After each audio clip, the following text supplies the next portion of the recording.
As of now, there's currently around 5,000 skate parks globally, with more skate parks being built every year. Even though no two skate parks are the same, a lot of them do share some similarities, and once you've been skating long enough, you start to notice some patterns in the different styles of skate parks. In this video, we're going to go over a few different types of skate parks that you've probably seen before. That is, of course, unless you don't skate, in which case you probably haven't seen any of these. So to start things off, we have the contest park. The contest park is the kind of skate park that's designed to mimic a skateboarding contest layout. Most of them follow a street league-like format that consists of one large section with a big stair set and rail, a more technical section with ledges and flat bars, and there's normally some sort of bowl or transition that's tucked away in the back. Since the amount of contest skating has grown in recent years, the number of parks that are built in this style has also grown, and there's a bit of debate as to whether this is good or bad. Some skateboarders appreciate these parks and the overall structure that they have,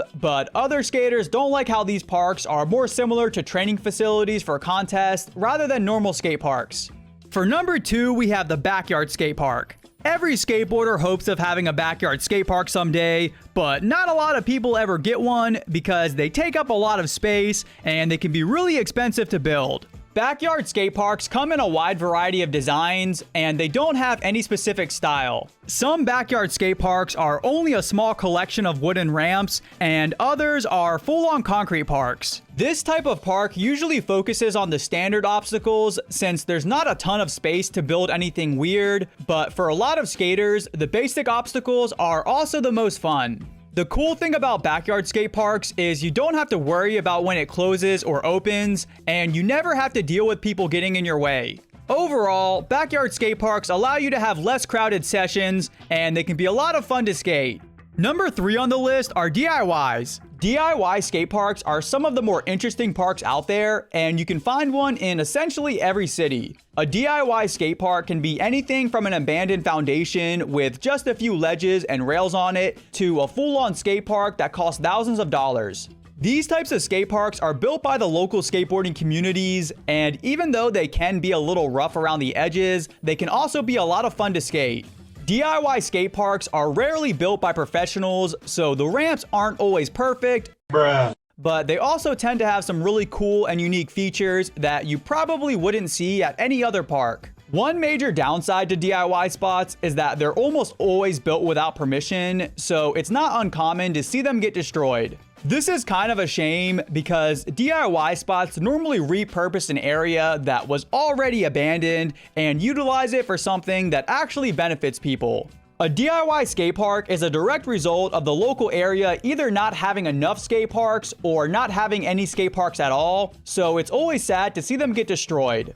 DIY skate parks are definitely my favorite kind of skate park because I feel like they have the most character, but again, if you think there's a style of skate park that's better, then go ahead and leave it in the comments. Number 4 on the list is the outdated skate park. This one can cover a wide variety of parks, but the overall criteria is generally the same. The outdated skate park is at least 10 years old. It likely has a little graffiti or a few damaged ramps. They tend to have a couple of obstacles with weird dimensions, and if you're lucky, you might have a handful of the basic obstacles that are actually fun to skate. Even though these parks might have been really cool when they were first built, by now they're definitely a bit weathered, and when you compare them to newer skate parks, they're not the most impressive. You do have to give them some slack since skate park designs simply weren't as good back then, and getting a park built in the first place was definitely way harder. The outdated park can still be fun to skate, and some of them do have cool features, but when you compare them to the modern landscape of skate parks, the majority of them are pretty mediocre. Next up, we have the indoor skate park. Indoor skate parks are usually found in areas where there's a lot of rain or snow, or just bad weather in general.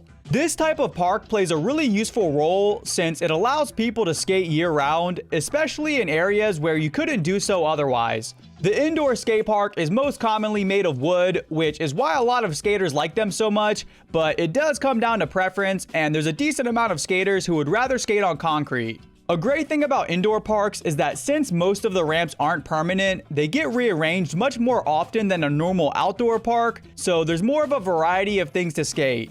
Unfortunately, indoor skate parks seem to be on the decline, partially because more free public skate parks are being built, but also because skateboarders are known for being broke and it's really expensive to keep a skate park running.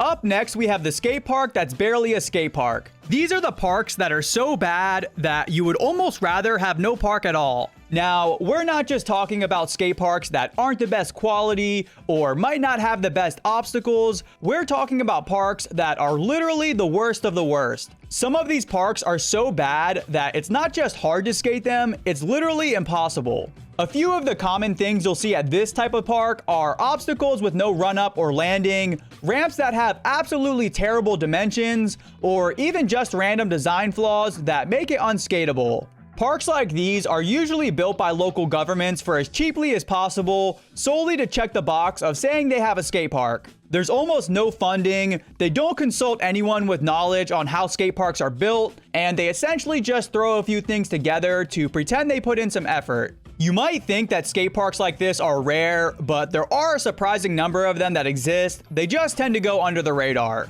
The next skate park on the list is the modern skate park. The modern skate park is built more like a street spot that just so happens to be meant for skating. These parks are often built into existing public spaces, and they're designed to blend in with the city's architecture.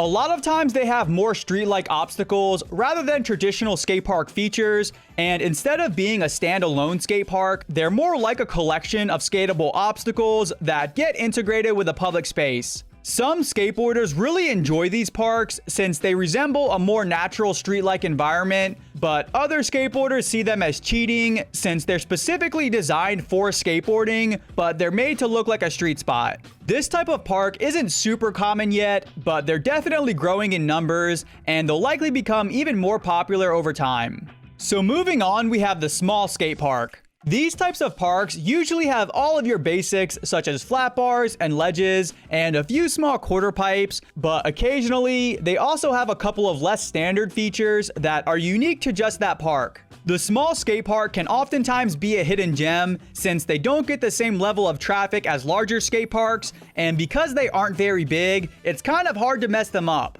Now, this isn't to say that all small skate parks are fun, because it is possible for smaller parks to be pretty bad, but oftentimes they tend to be a good change of pace and they usually don't get as crowded. In today's world where everyone thinks that bigger is better, it might seem counterintuitive that a smaller skate park can be more fun than a larger one, but when a small skate park is actually designed well, it can easily be just as good or even better than a lot of bigger skate parks out there. The next type of park is the private skate park. As the name suggests, private skate parks are privately owned and aren't open to the public. Ironically, most private skate parks are pretty well known, even though only a small number of people get to go. Private skate parks are usually really well built because they're designed by actual skateboarders and not just city officials. These types of parks are a little different from backyard parks because they're normally in a warehouse instead of a person's backyard, and there's multiple people who have access to them rather than just the owner. Private skate parks are typically used either as a place for people to skate where they don't have to worry about getting bothered, or as a place to film content. There's a decent amount of private skate parks out there, but they're not super common since they're pretty expensive to build and maintain, and there's not a lot of skaters who can afford one. Up next, we have the Plaza Skate Park. The Plaza Skate Park is a multi-million-dollar park that's built with a plaza-like layout. This design allows the flow to go in more of a circular motion where people can constantly cruise around rather than the traditional back and forth flow that most skate parks have. These types of skate parks consist predominantly of street skateboarding features with a few pieces of transition that are spread throughout. A plaza skate park is spaced out over a wide area, and there's normally a decent amount of space in between the obstacles. This type of layout allows a large number of people to skate it at the same time without feeling like it's crowded. Since plaza skate parks typically cost millions of dollars and take up a large amount of land, they aren't the most common, but they've been popping up more and more in bigger cities, and we'll likely see more as time goes on. There's tons of skate park styles out there, and they all have their own pros and cons, so it's tough to say for sure which one is the best. If there's a certain design that you like, or if you feel that anything was left out, go ahead and leave it in the comments. Do me a favor and leave a like on the video. Check out the links in the description. And with that said, thanks for watching.